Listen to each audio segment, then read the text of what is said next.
नमः शिवाय।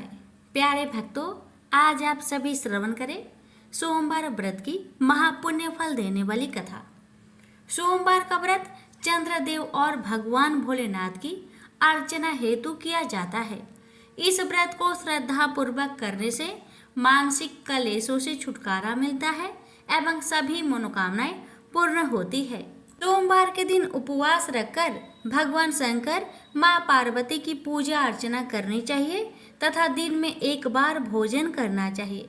सोमवार का व्रत रखने से स्त्रियों को पति पुत्र का सुख मिलता है। अब आइए हम श्रवण करते हैं सोमवार व्रत की पौराणिक कथा। कथा को बड़े ही श्रद्धा प्रसन्नचित मन से पूरा अवश्य सुनिएगा और दूसरे भक्तों के पास भी शेयर कीजिएगा और कमेंट बॉक्स में हर हर महादेव अवश्य लिखेगा। कथा इस प्रकार है। श्री अमरनाथ की अमर कथा।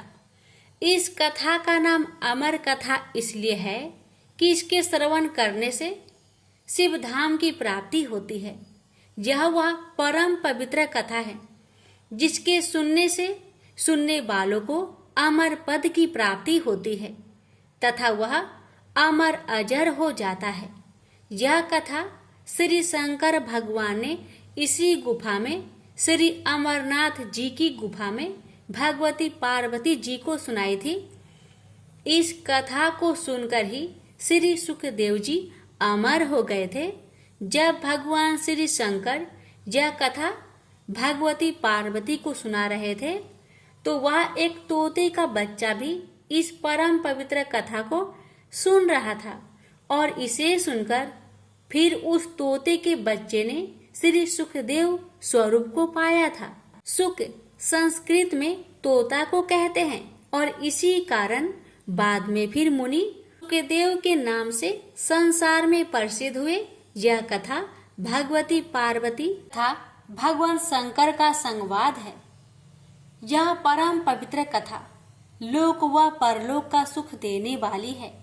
शंकर भगवान और जगत माता के इस संवाद का वर्णन भृगु संहिता, तिलमल पुराण, तीर्थ संग्रह आदि ग्रंथों में पाया जाता है। हम यहाँ पर आपके सम्मुख यह परम पवित्र कथा विस्तार पूर्वक रखेंगे।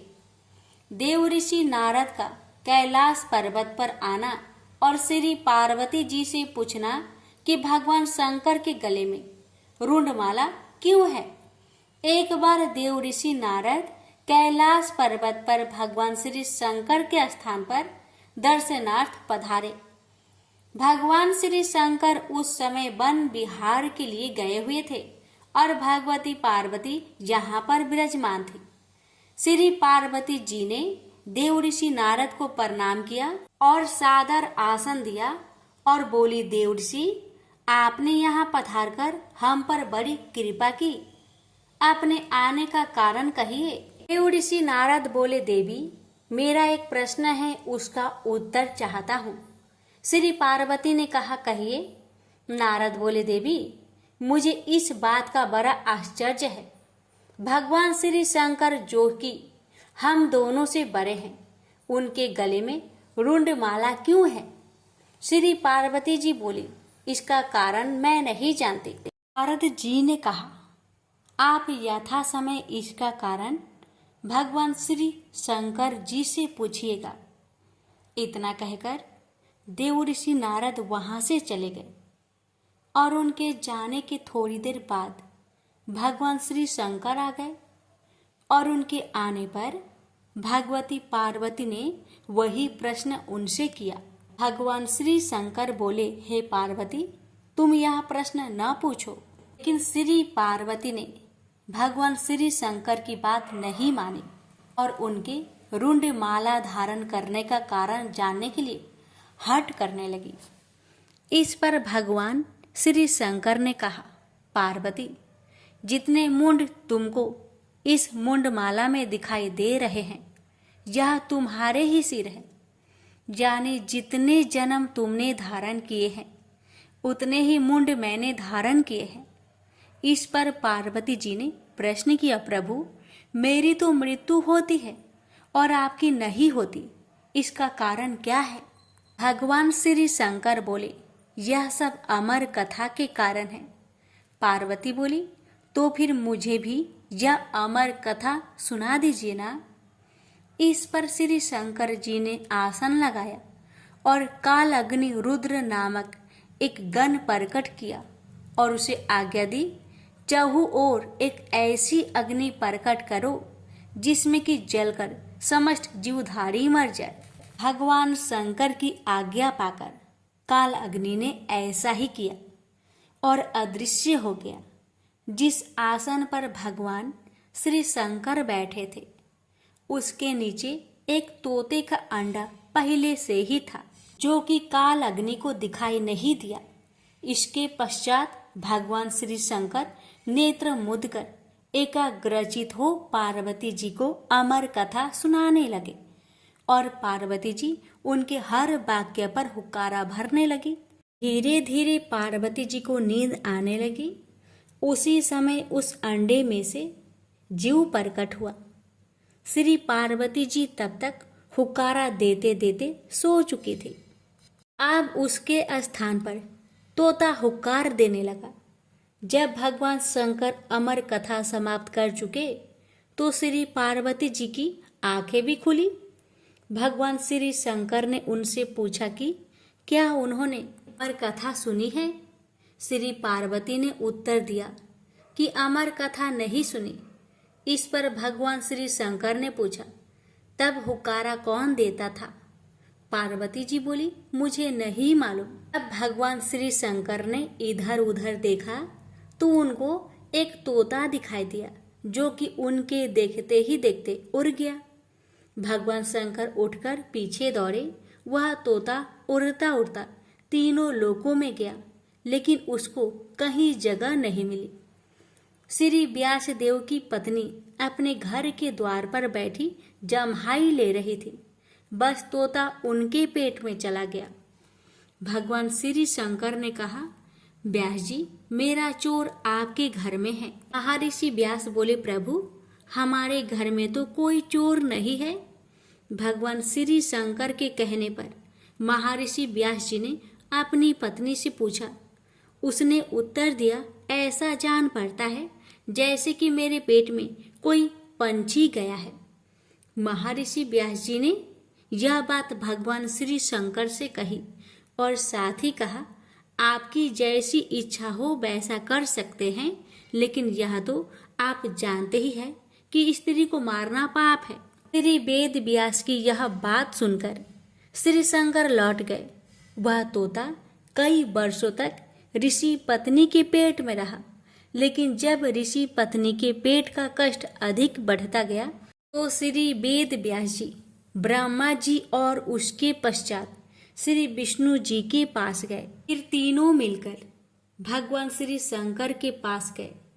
इसके पश्चात चारों श्री वेद व्यास जी के स्थान पर आए और पंछी की स्तुति करने लगे। पंछी जो भगवान श्री शंकर जी से अमर कथा सुनकर चारों वेदों तथा 18 पुराणों का ज्ञानी हो गया था, कहने लगा, अब तक जगत निर्मोही नहीं होगा, तक मैं माँ का पेट से बाहर नहीं निकलूंगा।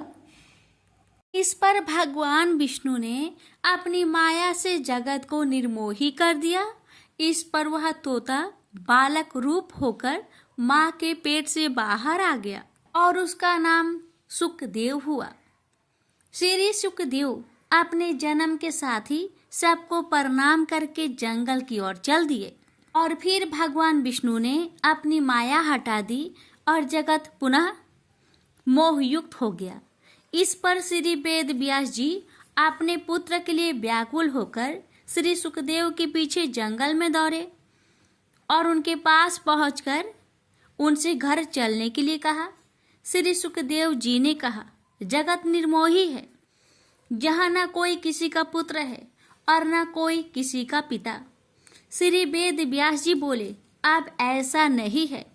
श्री सुखदेव जी ने ध्यान लगाकर देखा तो मालूम हुआ कि भगवान श्री विष्णु ने उनके साथ छल किया है। इस पर उन्होंने श्री वेद व्यास जी से कहा, जब तक मैं गुरु धारण नहीं कर लूँगा वापस घर नहीं जाऊँगा और गुरु धारण करने के बाद मैं घर आकर आपकी सेवा करूंगा। ये सुखदेव जी फिर इस संसार में गुरु की खोज में इधर उधर घूमने लगे, मगर अपने से बढ़कर ज्ञानी उनको कहीं पर नहीं मिला। इस पर वह श्री वेद व्यास जी की आज्ञा से महाराज जनक के पास गए, लेकिन महाराज जनक के पास कर्म स्त्री व राजपाट के कारण उनको गलानी हुई। लेकिन राजा जनक ने जब उनका यह हाल देखा तो अपनी माया से उन्होंने सारे नगर को भस्म कर डाला। राजभवन भी भस्म होने लगा, लेकिन राजभवन के जलने से महाराज जनक और पत्नी का चित्त दयामान नहीं हुआ, किंतु श्री सुखदेव जी का चित्त व्याकुल होने लगा। सुखदेव जी को अमर कथा के सुनने तथा अपने अमर हो जाने का अभिमान था। उनकी व्याकुलता को देखकर महाराज जनक बोले, आप क्यों घबरा रहे हैं? आप तो अमर हैं, लेकिन हमारा शरीर अवश्य जलेगा। इस पर भी जब श्री सुखदेव जी की व्याकुलता दूर न हुई तो महाराज जनक ने अपनी माया से अग्नि पुनः शांत कर दी और प्रत्येक वस्तु पूर्वतः हो गई। यह देखकर श्री सुखदेव जी ने महाराज जनक को अपना गुरु बना लिया और उनसे उपदेश लिया। इसके बाद श्री सुखदेव जी नैमिषारण्य गए।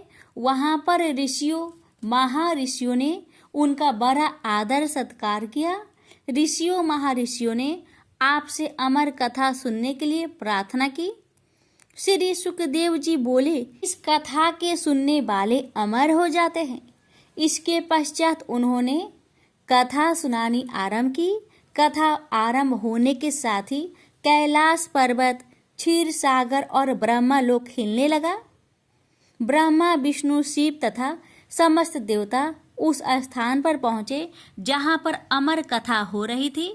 भगवान शंकर को स्मरण हुआ कि यदि इस कथा के सुनने वाले अमर हो गए तो पृथ्वी का संचालन बंद हो जाएगा और फिर देवताओं की प्रतिष्ठा में अंतर आ जाएगा।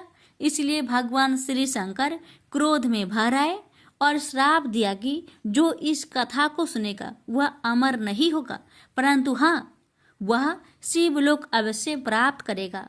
प्रेम से बोलिए हर हर महादेव। भोलेनाथ, आपकी कथा कहने वाले, सुनने वाले, हुक्कार भरने वाले सभी पर अपनी कृपा सदा सर्वदा बनाए रखना।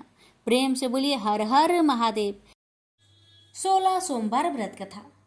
एक समय श्री महादेव जी पार्वती के साथ भ्रमण करते हुए मृत्यु लोक में अमरावती नगरी में आए। वहां के राजा ने शिव मंदिर बनवाया था, जो कि अत्यंत भव्य एवं रमणीक तथा मन को शांति पहुंचाने वाला था। भ्रमण करते समय शिव पार्वती भी वहां ठहर गए।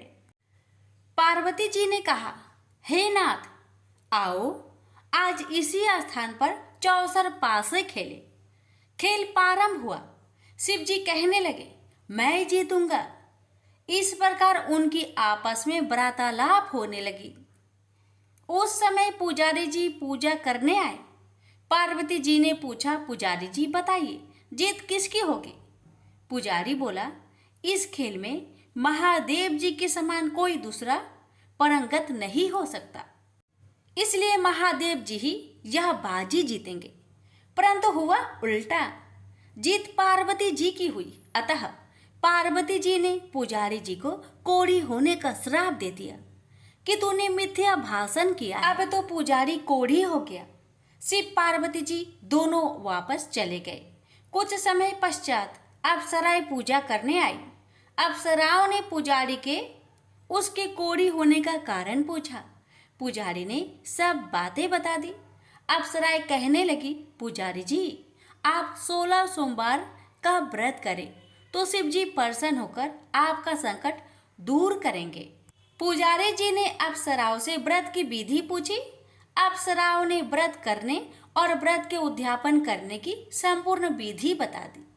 पुजारी ने विधि पूर्वक श्रद्धा भाव से व्रत प्रारंभ किया और व्रत अंत में व्रत का उद्यापन भी किया। व्रत के प्रभाव से पुजारी जी रोग मुक्त हो गए। कुछ दिनों के बाद शंकर भगवान पार्वती जी पुनः उस मंदिर में आए तो पुजारी जी को रोग मुक्त देखकर पार्वती जी ने पूछा, मेरे दिए हुए श्राप से मुक्ति पाने का तुमने कौन सा उपाय किया? पुजारी जी ने कहा, हे माता, अप्सराओं द्वारा बताए गए 16 सोमवार के व्रत के करने से मेरा यह कष्ट दूर हुआ है। पार्वती जी ने भी 16 सोमवार का व्रत किया, जिससे उनसे रूठे हुए कार्तिकेय जी भी अपना माता से प्रसन्न होकर आज्ञाकारी हुए। कार्तिकेय जी ने पूछा, हे माता, क्या कारण है कि मेरा मन सदा आपके चरणों में लगा रहता है? पार्वती जी ने कार्तिकेय को 16 सोमवार के व्रत का महात्म्य तथा विधि बताई। तब कार्तिकेय जी ने भी इस व्रत को किया तो उनका बिछड़ा हुआ मित्र मिल गया। अब मित्र ने भी इस व्रत को अपने विवाह होने की इच्छा से किया। फलतः वह विदेश गया। वहां के राजा की कन्या का स्वयंवर था। राजा ने प्रण किया था कि हथिनी जिस व्यक्ति के गले में वरमाला डाल देगी उसी के साथ राजकुमारी का विवाह करूंगा। यह ब्राह्मण मित्र भी स्वयंवर देखने की इच्छा से वहां एक और जाकर बैठ गया। हथिनी ने इसी ब्राह्मण मित्र को माला पहनाई तो राजा ने बड़ी धूमधाम से अपनी राजकुमारी का विवाह उसके साथ कर दिया। तत्पश्चात दोनों सुखपूर्वक रहने लगे। एक दिन राजकन्या ने पूछा, हे नाथ, आपने कौन सा पुण्य किया जिससे हथिनी ने आपके गले में वरमाला पहनाई? ब्राह्मण पति ने कहा, मैंने कार्तिकेय जी द्वारा बताए अनुसार 16 सोमवार का व्रत पूर्ण विधि विधान सहित श्रद्धा भक्ति से किया, जिसके फल के कारण मुझे तुम्हारे जैसे सौभाग्यशाली पत्नी मिली। अब तो राजकन्या ने भी सत्य पुत्र प्राप्ति के लिए व्रत किया और सर्वगुण संपन्न पुत्र प्राप्त किया। बड़े होकर पुत्र ने भी राज्य प्राप्ति की कामना से 16 सोमवार का व्रत किया। राजा के देवलोक होने पर इसी ब्राह्मण कुमार को राजगद्दी मिली। फिर भी वह इस व्रत को करता रहा। एक दिन उसने अपनी पत्नी से पूछा, सामग्री शिवालय ले चलने को कहा, परंतु उसने पूजा सामग्री अपनी दासियों द्वारा भिजवा दी। जब राजा ने पूजन समाप्त किया तो आकाशवाणी हुई कि हे राजा, तुम इस पत्नी को त्याग दो, नहीं तो राजपाट से हाथ धोना पड़ेगा। प्रभु की आज्ञा मानकर उसने अपनी पत्नी को महल से निकाल दिया। तब वह अपने भाग्य को कोसती हुई एक बुढ़िया के पास गई और अपना दुखड़ा सुनाया। तभी बुढ़िया को बताया, मैं पूजन सामग्री राजा के कहे अनुसार शिवालय में नहीं ले गई और राजा ने मुझे निकाल दिया। बुढ़िया ने कहा, तुझे मेरा काम करना पड़ेगा। उसने स्वीकार कर लिया। तब बुढ़िया ने सूत की गठरी उसके सिर पर रखी और बाजार भेज दिया। रास्ते में आंधी आई तो सिर पर रखी गठरी उड़ गई। बुढ़िया ने डांट कर उसे भगा दिया। अब रानी बुढ़िया के यहाँ से चलते चलते एक आश्रम में पहुंची। गोसाई जी उसे देखते ही समझ गए कि यह उच्च घराने की अबला विपत्ति की मारी है। वे उसे धैर्य बंधाते हुए बोले, बेटी, तू मेरे आश्रम में रह, किसी प्रकार की चिंता मत कर। रानी आश्रम में रहने लगी, परंतु जिस वस्तु को वह हाथ लगाती वह वस्तु खराब हो जाती। यह देखकर गोसाई जी ने पूछा, बेटी, किस देव के अपराध से ऐसा होता है? रानी ने बताया कि मैंने अपने पति की आज्ञा का उल्लंघन किया और शिवालय में पूजन के लिए नहीं गई। इससे मुझे घोर कष्ट उठाने पड़ रहे हैं। गोसाई जी ने शिव जी से उसके कुशल क्षेम के लिए प्रार्थना की और कहा, बेटी, तुम 16 सोमवार का व्रत विधि के अनुसार करो। तब रानी ने विधि पूर्वक व्रत पूर्ण किया। व्रत के प्रभाव से राजा को रानी की याद आई और दूतों को उसकी खोज में भेजा। आश्रम में रानी को देख दूतों ने राजा को बताया। तब राजा ने वहां जाकर गोसाई जी से कहा, महाराज, यह मेरी पत्नी है। मैंने इसका परित्याग कर दिया था। कृपया इसे मेरे साथ जाने की आज्ञा दें। शिव जी की कृपा से प्रति वर्ष 16 सोमवार का व्रत करते हुए वे आनंद से रहने लगे और अंत में शिवलोक को प्राप्त हुए। प्रेम से बोलिए हर हर महादेव। माता पार्वती की जय। ओम नमः शिवाय। कथा इस प्रकार है। एक बार भगवान शिव कैलाश पर्वत पर समाधि लगाकर बैठ गए। वर्ष पर वर्ष बीतते चले, लेकिन उनकी समाधि भंग नहीं हुई। इससे सृष्टि का कल्याण और संहार रुक गया। सृष्टि के कामों में रुकावट आने से ब्रह्मा, विष्णु तथा अन्य देवताओं को बहुत चिंता हुआ और वे भगवान शिव की समाधि भंग करने के लिए उपाय सोचने लगे।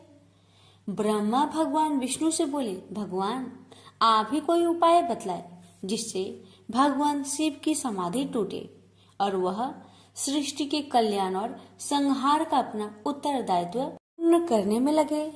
अगर सृष्टि का चक्र रुक गया तो संसार नष्ट हो जाएगा।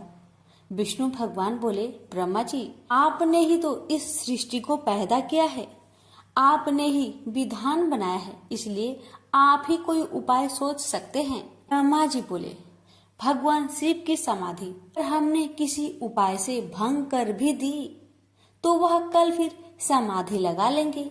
मैं चाहता हूँ कि कोई ऐसा अस्थायी उपाय सोचा जाए कि सृष्टि का चक्र विधान के अनुसार चलता रहे।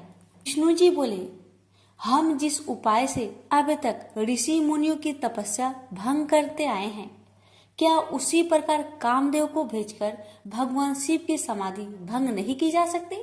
भगवान शिव निर्विकार है, अर्थात उनके मन में ना तो कोई विकार है और न पैदा किया जा सकता है, इसलिए यह उपाय कारगर सिद्ध नहीं होगा। ब्रह्मा जी बोले, भगवान हो सकता है कामदेव से प्रभावित होकर भगवान शिव अपनी समाधि तोड़ दे और फिर किसी स्त्री से विवाह कर ले। विवाहित होने के बाद उनकी आए दिन की इस समाधि से मुक्ति मिल जाएगी। विष्णु जी बोले, लेकिन पितामह आपकी नजर में क्या कोई ऐसी कन्या है जो निर्जन पर्वत पर रहने वाले शिव को पति रूप में स्वीकार कर ले? ब्रह्मा जी बोले, मैंने इस काम के लिए योग माया से प्रार्थना की है। उन्होंने चतुर्भुज चामुंडा के रूप में मुझे दर्शन देकर वचन दिया है, वह शिव के साथ विवाह करने के लिए तैयार है। माँ भगवती अपने वचन का पालन करने के लिए प्रजापति की पुत्री के रूप में जन्म ले चुकी है। प्रजापति दक्ष ने उनका नाम सती रखा है। इसका अर्थ है पहले ही सारी व्यवस्था कर चुके हैं। विष्णु बोले, मुझे केवल आपकी अनुमति की आवश्यकता थी भगवान। ब्रह्मा जी बोले, इधर भगवती दुर्गा ने दक्ष प्रजापति की कन्या सती के रूप में जन्म ले लिया था। जब वह बड़ी हुई तो उन्होंने अपने पिता दक्ष प्रजापति से कहा कि वह भगवान शिव का पति के रूप में मन ही मन में वर्ण कर चुकी है। सती की बात सुनकर दक्ष बोले, तुम पागल हो गई हो बेटी, शिव तो संसार में वैराग्य ले चुके हैं, वह कभी भी सांसारिक बंधनों में नहीं बंधना चाहेंगे। सती बोली, आप चिंता मत कीजिए पिताजी, मैं अपनी तपस्या द्वारा उन्हें विवाह करने के लिए तैयार कर लूंगी। दक्ष बोले, कोशिश करके देख लो बेटी, लेकिन मुझे आशा नहीं है कि तुम्हारी तपस्या शिव की समाधि भंग कर सकेगी। सती ने माता पिता से आज्ञा लेकर घर में ही भगवान शिव की आराधना करनी आरंभ कर दी। सती की तपस्या के प्रभाव से भगवान शिव की समाधि टूट गई। वह उमा के सामने प्रकट होकर बोले, मैं तुम्हारी तपस्या से बहुत प्रसन्न हूँ उमा, जो भी चाहो वर मांग लो।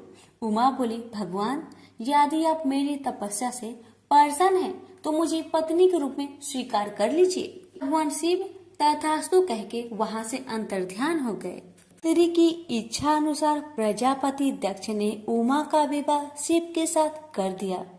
शिव उमा को लेकर कैलाश पर्वत पर आ गए। एक बार ब्रह्मा जी के दरबार में सब देवता बैठे थे। दक्ष प्रजापति भी वहाँ आए। ब्रह्मा पुत्र होने तथा सृष्टि बढ़ाने के कारण उनकी प्रतिष्ठा को देखते हुए सबने खड़े होकर उन्हें आदर दिया, प्रणाम किया, पर भगवान शिव वैसे ही बैठे रहे, उनके लिए जैसे कोई आया ही नहीं था। दक्ष ने इसे अपना अपमान समझा और क्रोध में कह बैठे, शिव मेरे जमाता हैं, उन्हें चाहिए था कि मुझ ससुर को उठकर प्रणाम करके आदर देते, पर लगता है इनमें देवताओं के योग शिष्टाचार नहीं है। किसी भी देव यज्ञ में भाग लेने की पात्रता इनमें नहीं है, अतः इन्हें किसी यज्ञ में भाग न दिया जाए। दक्ष क्रोध में बोलते रहे, शिव के लिए जैसे कुछ हुआ ही नहीं हो। वे उसी तरह मुस्कुराए चुप रहे। ब्रह्मा जी की सभा से लौटने के बाद दक्ष ने अपने श्राप को प्रतिष्ठा के लिए स्वयं एक यज्ञ किया तथा निश्चय किया कि इसी यज्ञ में शिव को यह भाग न देने की प्रारंभ किया जाए। उन्होंने उस विशाल यज्ञ में भाग लेने के लिए समस्त देवताओं को आमंत्रण भेजा। यज्ञ शुरू हुआ तो देवता लोग आकाश मार्ग से यज्ञ में भाग लेने के लिए जाने लगे। दक्ष की पुत्री सती जो अपने पति शिव के साथ कैलाश धाम में बैठी थी, देवताओं तथा देव पत्नियों को इस प्रकार सज धज कर जाते देख शिव से पूछ बैठी, प्रभु ये सारे देवता अपनी पत्नियों के साथ कहाँ जा रहे हैं? तब भगवान शिव ने कहा, तुम्हें पता नहीं, तुम्हारे पिता दक्ष प्रजापति ने भूमंडल पर बहुत बड़ा यज्ञ शुरू किया है, उसी में भाग लेने के लिए ये सब जा रहे हैं। यह सुनकर सती को आश्चर्य हुआ। उन्होंने कहा, पिताजी विशाल यज्ञ कर रहे हैं और अपनी ही बेटी तथा जमाता को पता ही नहीं। आपके पास निमंत्रण आया है क्या? शिव जी ने हंसकर कहा, अगर निमंत्रण आता तो क्या तुम्हें पता न चलता? सोचा होगा कि जहाँ सब देव तथा देव नारियां देवोपम वस्त्र तथा अलंकारों से सजी धजी आएंगी, वहाँ हमारा जमाता भूत प्रेतों जैसी वेशभूषा में आकर शोभा बढ़ाने के बजाय मेरी हंसी कराएंगे। इसलिए शायद उन्होंने निमंत्रण नहीं भेजा। ने तो उस अपमान की कोई परवाह नहीं की, पर सती अपने तथा अपने पति के प्रति इस प्रकार के व्यवहार से बहुत दुखी हुई तथा इसे अपना अपमान समझा। वे बोली, अपनी प्रतिष्ठा तथा दिखावती श्रेष्ठता का इतना ही ध्यान था तो बेटी ब्याहने से पहले सोचना चाहिए था। मैं पति के इस अपमान को बिल्कुल भी नहीं सहूंगी। मुझे आज्ञा दीजिए, मैं वहां जाकर पिता से पूछती हूँ तथा ये भी देखूंगी कि देवगण कैसे हैं जो देवाधिदेव शिव के बिना उस यज्ञ में भाग लेने जा रहे हैं। शिव ने कहा, उन देवों को क्या पता है कि हमें निमंत्रण नहीं दिया गया है। वैसे भी तुम्हें इस बारे में ज्यादा विचार नहीं करना चाहिए। बिना निमंत्रण के जाने पर अपमान होता है, इसलिए मेरी सलाह है कि तुम भी मत जाओ। सती अपने पिता द्वारा की गई इस उपेक्षा तथा अपमान को सह न पा रही थी। पति शिव की आज्ञा न मिलने पर भी सती अपने पिता के घर जाने की जिद पर अड़ी रही। शिव ने सोचा कि सती क्रोध में है, पता नहीं कुछ अनहोनी न हो जाए, इसलिए उन्होंने अपने कुछ गणों को सती की रक्षा के लिए भेज दिया।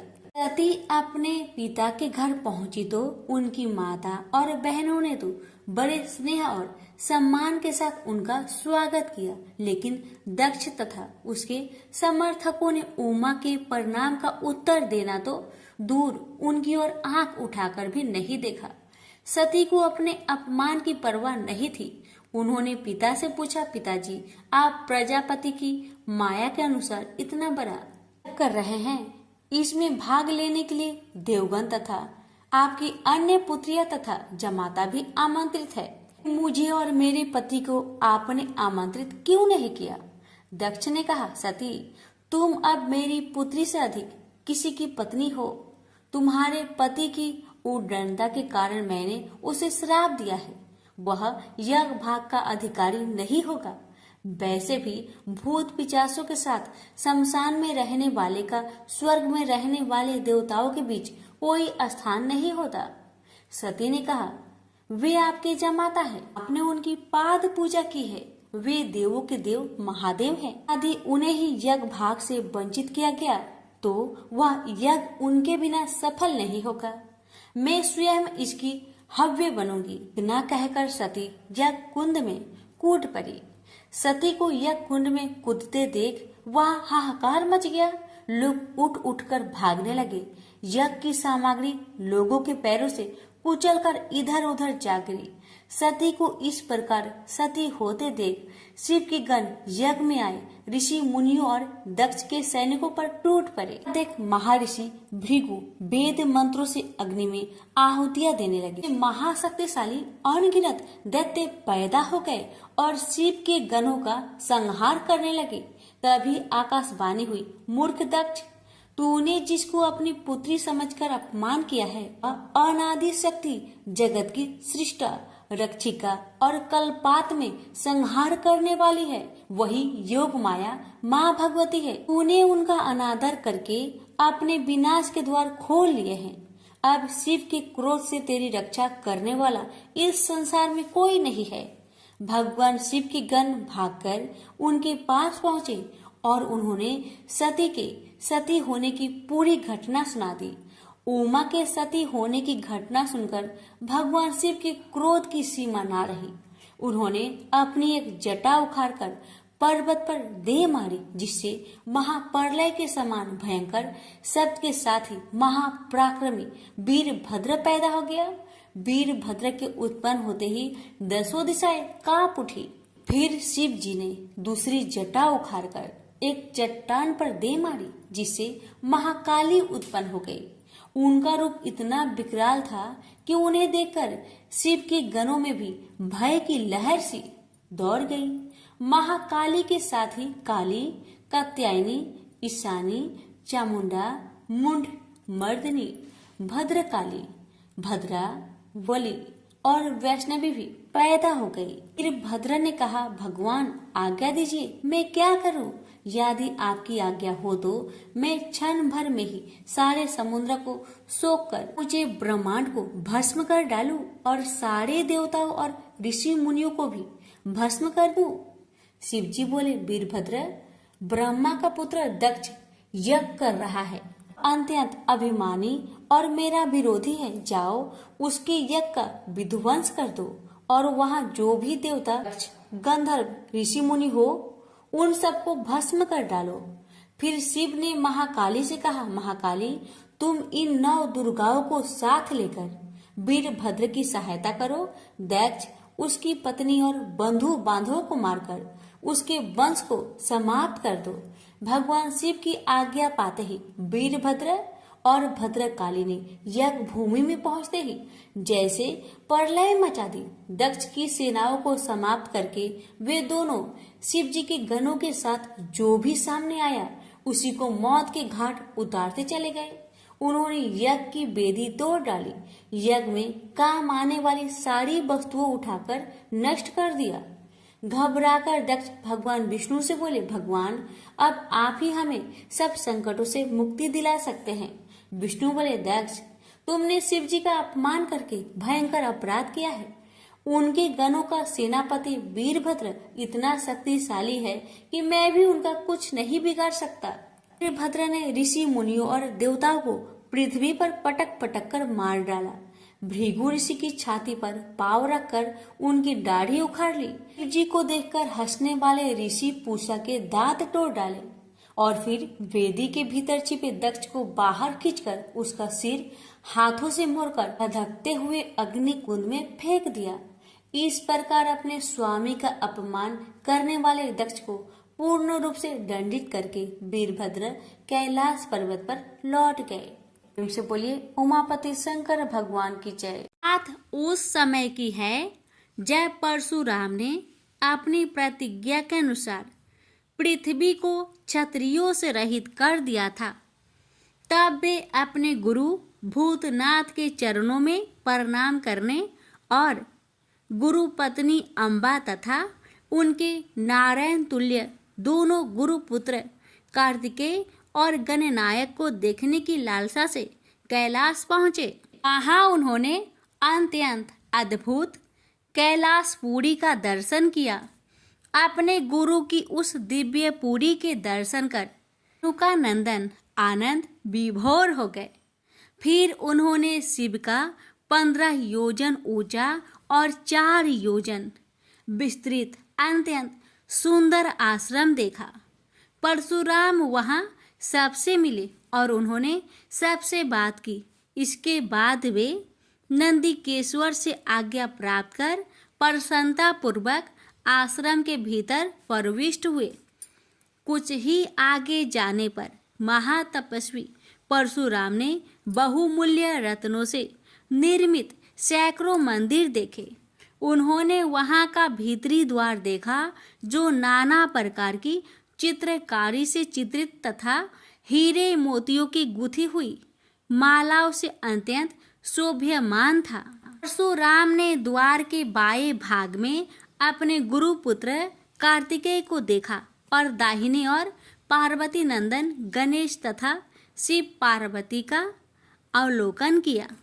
वे वहां रत्नाभरण भूषित बहुमूल्य रत्नों से बने सिंहासनों पर आसीन थे। परशुराम सबसे मिलते और प्रेम पूर्वक बात करते हुए प्रसन्नचित चित्त से आगे बढ़े ही थे कि गणेश ने उन्हें देखकर कहा, शूलपाणी इस समय शयन कर रहे हैं।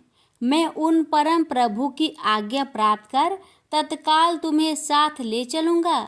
बस इतनी देर रुक जाओ। परशुराम ने गणेश के सम्मुख खड़े खड़े उत्तर दिया, बंधुवर, मैं अपने गुरु शिव व माता पार्वती के दर्शन करना चाहता हूँ। मैं उनके चरणों में प्रणाम कर अभी लौट जाऊंगा। गणेश ने उन्हें अनेक प्रकार से समझाते हुए कहा, इस समय भूतेश्वर शिव एवं माता पार्वती अंतःपुर में है, अतएव अभी आपको वहां नहीं जाना चाहिए। परम गुरुदेव शिव एवं माता पार्वती के चरण कमलों के दर्शन करने का मेरा सहज अधिकार है। परशुराम अपने आग्रह पर दृढ़ थे, किंतु गणेश उन्हें अत्यंत विनय पूर्वक समझाते रहे। मैं तो परम पिता शिव एवं माता पार्वती के दर्शनार्थ जाऊंगा ही। यह कहकर परशुराम आगे बढ़ना ही चाहते थे कि गणेश ने उन्हें रोक दिया। 21 बार पृथ्वी को क्षत्रियों से रहित करने वाले भृगु नंदन कुपित हो गए और उनका गणेश से विवाद ही नहीं हुआ, हाथापाई भी होने लगी। कुमार कार्तिकेय ने उन्हें समझाने का प्रयास किया, किंतु क्रोध परशुराम ने उन्हें धक्का दे दिया, जिससे वह गिर गए। शिव पुत्र गणेश ने उठकर परशुराम की उद्दंडता के लिए उनकी भर्त्सना की, तो क्रोध परशुराम ने अपना तीक्ष्ण परशु उठा लिया। तब गणेश ने अपनी सूंड बढ़ाकर उन्हें उसमें लपेट लिया और घुमाने लगे। गणेश की सूंड में लिपटे परशुराम सर्वथा असहाय और निरुपाय थे। गणेश के योग बल से परशुराम स्तंभित रह गए। गणेश ने परशुराम को सप्तद्वीप, सप्त पर्वत, सप्त सागर, भूलोक, स्वर्गलोक, जनलोक, ध्रुवलोक, गौरीलोक और शंभुलोक में घुमाते हुए समुद्र में फेंक दिया। परशुराम समुद्र में तैरने लगे तो निरामयी गणनाथ ने उन्हें पुनः अपनी सूंड में उठा लिया और घुमाते हुए बैकुंठ धाम दिखाकर गोलोक धाम का दर्शन करा दिया। वहां परशुराम ने मंद मंद मुस्कुराते हुए बंसी विभूषित नव निरत श्री कृष्ण के साथ रासवड़ी राधा का दर्शन किया, तो वे बार बार उनके मंगलमयी चरण कमलों में प्रणाम करने लगे। कुछ देर बाद परशुराम सचेत होकर पृथ्वी पर गिर पड़े। समय उनका प्रतिवादी मुख स्तंभ गणेश जी द्वारा किया हुआ स्तंभन भी दूर हो गया। तब उन्होंने अपने अभीष्ट देवता श्री कृष्ण के जगत गुरु शिव द्वारा प्रदत्त परम दुर्लभ स्रोत एवं कवच का स्मरण किया और संपूर्ण शक्ति से सूर्य की प्रभा के तुल्य तीक्ष्णतम अपने परशु से गौरी नंदन पर प्रहार कर दिया। गणेश ने अपने परम पूज्य पिता के अमोघ अस्त्र का सम्मान करने के लिए उसे अपने बाएं दांत से पकड़ लिया। शिव शक्ति के प्रभाव से वह तेजस्वी परशु गणेश के बाएं दांत को समूल काट कर पुनः रेणु का पुत्र परशुराम के हाथ में लौट आया। गणेश का दांत टूटते ही भयानक गर्जना हुई और रक्त का फवारा फूट पड़ा। मुंह से निकलकर रक्त से सना दांत भूतल पर गिर पड़ा। उस समय धरित्री काँप उठी। यह दृश्य कार्तिकेय, क्षेत्रपाल आदि पार्षद तथा शून्य में देवगण अत्यंत भयभीत होकर हाय हाय करने लगे। कैलाशवासी डर से मूर्छित हो गए। निंद्रापति सुधत्मा शिव की निंद्रा भंग हुई। बेटा यह क्या हुआ? दौड़ी हुई पार्वती आई तो उन्होंने अपने पुत्र गणेश के टूटे दांत तथा रक्त से सने हुए मुंह को देखा और देखा कि उनके हृदय खंड गणेश क्रोध शून्य परम शांत लज्जा से सिर झुकाए खड़े हैं। अत्यंत व्याकुल होकर उन्होंने स्कंद से पूछा, क्या बात है?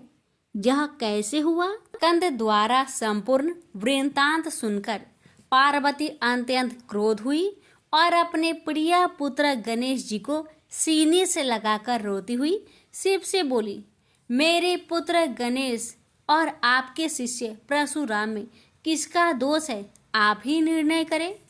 फिर माता पार्वती ने अपने सम्मुख परशुराम को शिव के प्रमोदक द्वारा चरण कमलों की निर्भयता पूर्वक सेवा करते हुए देखकर कहा, हे महाभाग राम, तुम योगियों के गुरु देवाधिदेव महादेव के शिष्य हो।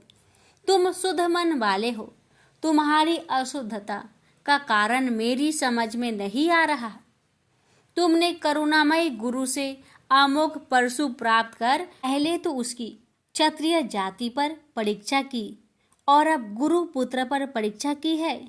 श्रुति गुरु दक्षिणा देने का निर्देश करती है और तुमने अत्यंत निर्दयता पूर्वक गुरु पुत्र का समूल एक दांत ही नष्ट कर दिया।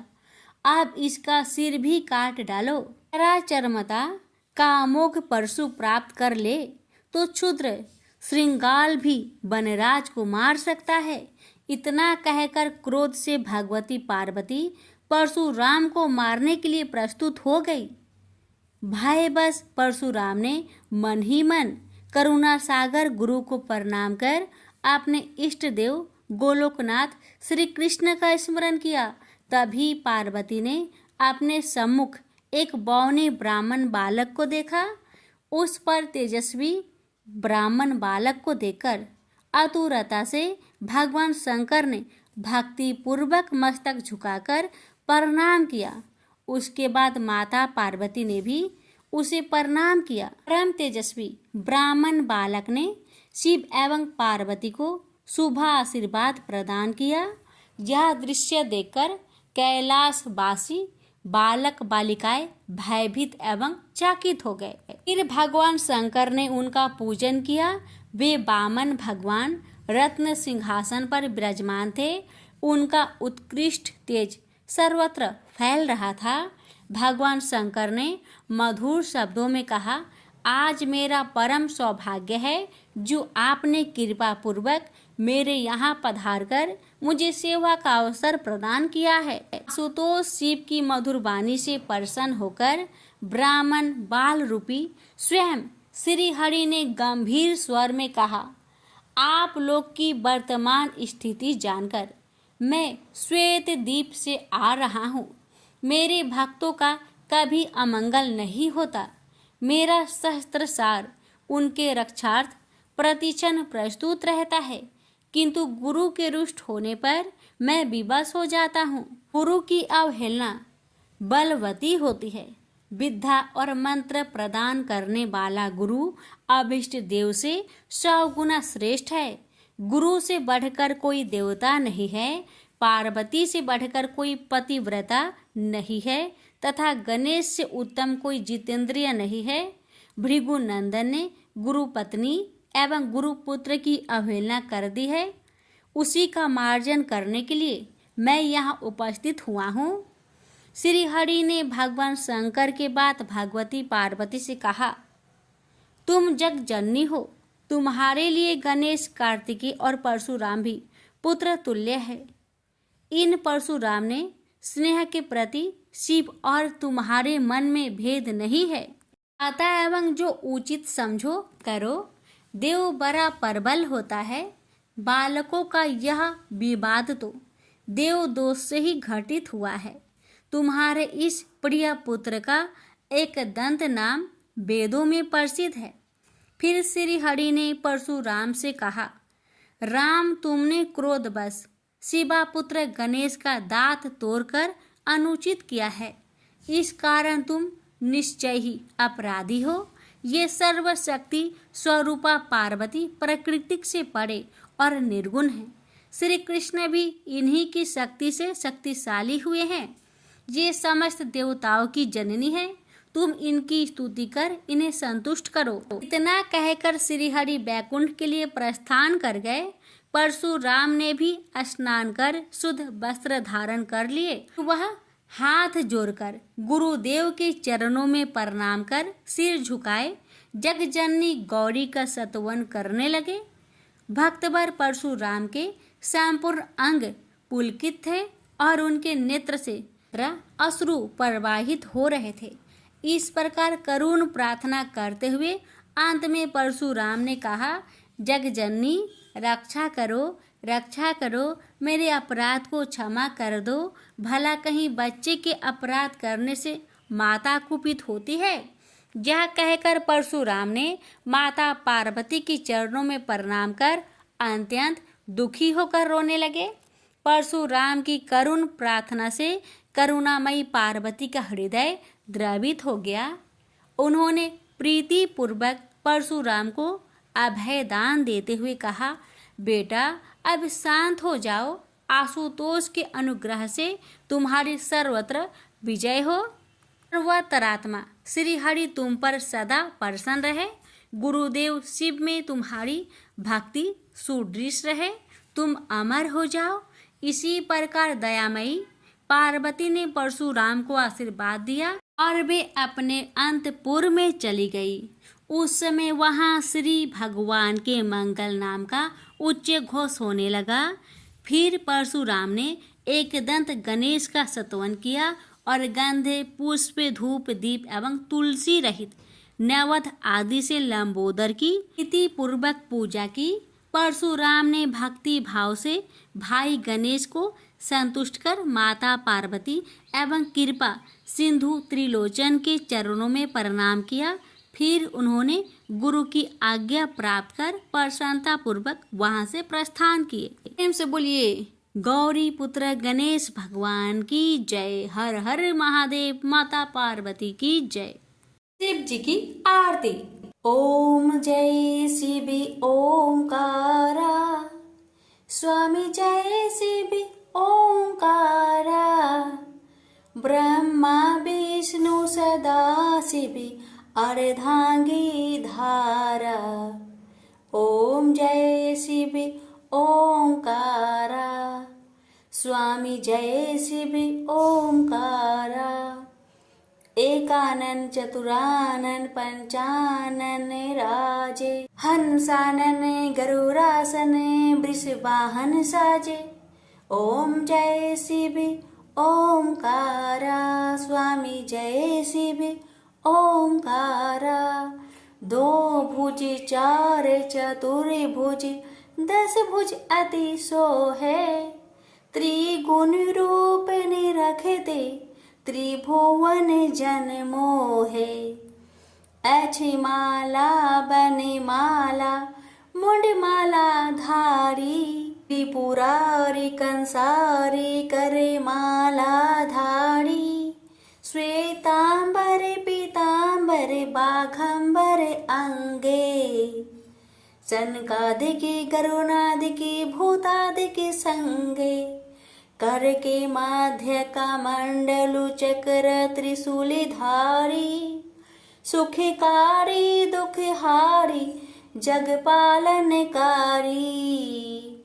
ब्रह्मा विष्णु सदा शिव जानत अविवेका, मधु के टप दो मारे सुर भयहीन करे। लक्ष्मी व सावित्री पार्वती संगा, पार्वती अर्धांगी शिव लहरी गंगा। पर्वत सोहे पार्वती शंकर कैलासा, भांग धतुर का भोजन भस्मी में बासा। जटा में गंग बहत है गल मुंडन माला, शेष नाग लिपटावत ओढ़त मृगी छाला। काशी में विराजे विश्वनाथ नंदी ब्रह्मचारी, नीत उठ दर्शन पावत महिमा अति भारी। त्रिगुण स्वामी जी की आरती जो कोई नरे गावे, कहत शिवानंद स्वामी मनवांछित फल पावे। ओम नमः शिवाय, हर हर महादेव, माता पार्वती की जय।